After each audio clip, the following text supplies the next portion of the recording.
लोकशाहीचा बुलंद आवाज, रिपब्लिकन वार्ता महाराष्ट्र। गेल्या महिन्यात हरित महाराष्ट्राच्या धर्तीवर हरित बीड अभियान पालकमंत्री अजितदादा पवार यांच्या उपस्थितीत जिल्हा प्रशासनाकडून राबवण्यात आले। एका दिवसात तब्बल 30 लाख वृक्ष लागवड करण्यात आली आणि त्याची नोंद इंडियन बुक ऑफ रेकॉर्डमध्ये झाली।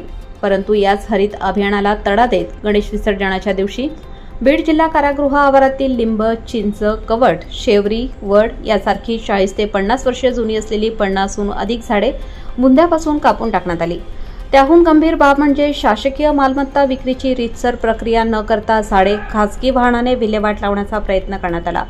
शासकीय कार्यालयाच्या आवारातच झालेली ही वृक्षतोड हा अत्यंत निंदनीय आणि गंभीर प्रकार असल्याने संबंधित प्रकरणाची सखोल चौकशी करून जबाबदार जिल्हा कारागृह अधीक्षक यांच्यावर प्रशासकीय तसेच दंडात्मक कारवाई करण्यात यावी अशी मागणी करण्यात आली आहे। झाडे लावा, झाडे जगवा हरित बीड अभियानाला हरताळ फासणाऱ्या जिल्हा कारागृह अधीक्षकांवर कारवाई झालीच पाहिजे आदी घोषणाबाजी करण्यात आली।